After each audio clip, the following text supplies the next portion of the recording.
You are listening to chartingwealth.com for Thursday, the 19th of January, 2017. The S&P 500 up 0.22% for the day. It's really hard to see on the two-day candle.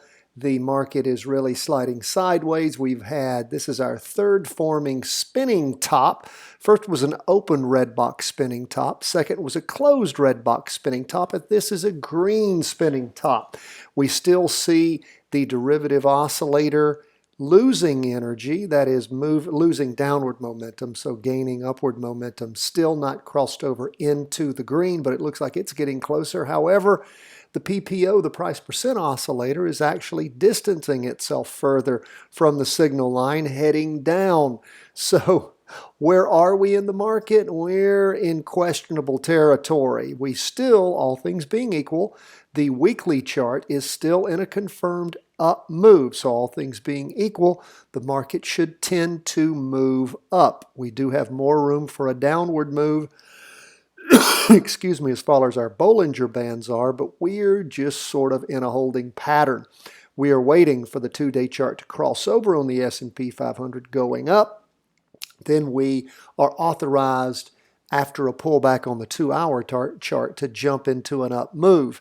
That has not occurred. We've been waiting for that. It hasn't happened yet. So nothing is happening for us as far as the S&P 500 goes right now. We'll continue to monitor things. The Q's up almost as much as the S&P 500. Again, that's the Nasdaq 100 QQQ. It is in a confirmed down move. A confirmed up move on the weekly chart.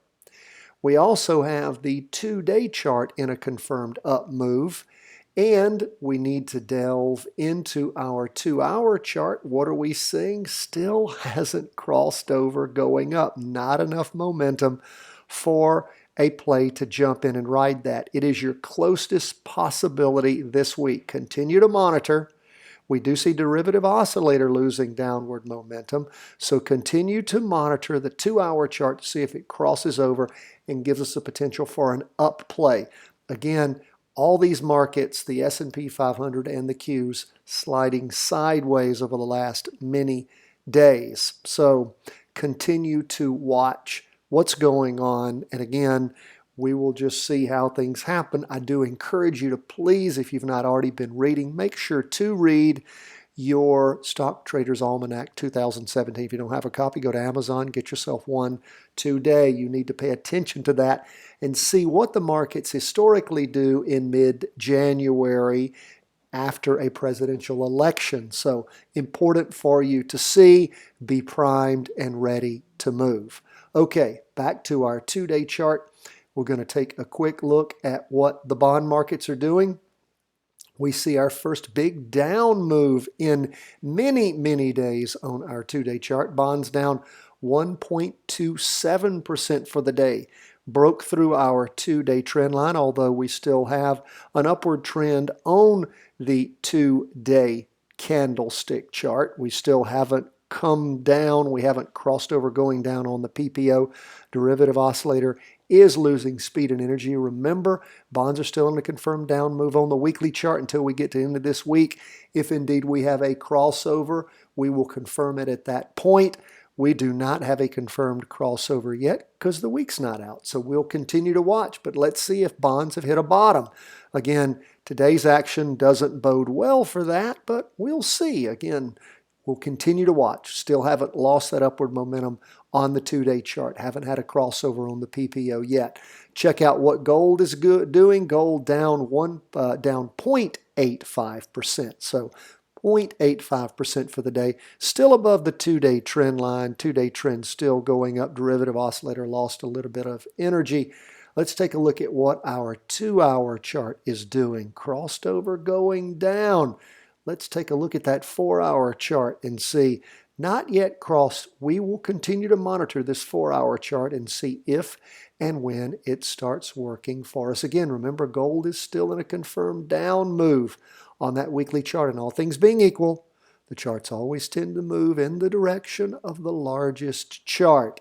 So, two-day chart in gold in a confirmed up move. Weekly chart still in a down move. Let's continue to watch, see what we see. Again, for the week, our closest opportunity for jumping into a trade is on the Qs. Q, Q, Q. Continue to monitor that. Monitor your 2-hour chart.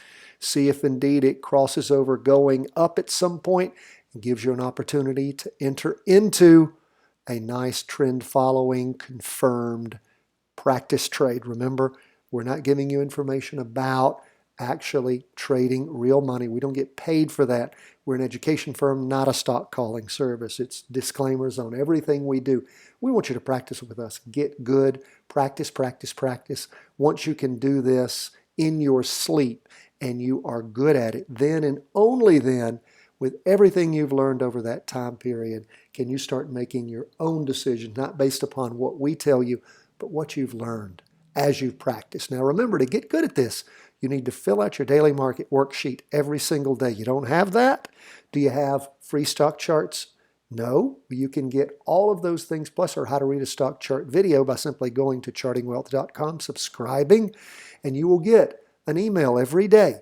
Attached to that email are links to our How to Read a Stock Chart video, our layout at freestockcharts.com, and in addition to that, our daily market worksheet. You want to supercharge your training? Fill out that daily market worksheet as you listen to us. We ask you to give us 10 minutes or less every day. Folks, if you spend this time, it will be invaluable to you. It is what you need to do if you want to learn to master the stock market. And it doesn't take cramming. It takes you spending a little bit of time every single day, day in and day out, to learn how to master these charts. That's simply what it's all about. It is just that easy and it's just that hard. Remember what Confucius says. I found this over the weekend. I read it to you yesterday. It does not matter how slowly you go as long as you do not stop. It does not matter how slowly you go as long as you do not stop. Folks, that is the key. Persistence. Stick with this. You can do it. You'll have good times. You'll have bad times. You'll have times you feel like you're spinning your wheels. But if you stick with it, you will succeed. God bless. Let us hear from you at chartingwealth.com. We do all this for you. God bless. Take care and stick to it. Keep your nose to the grindstone. God bless. Take care.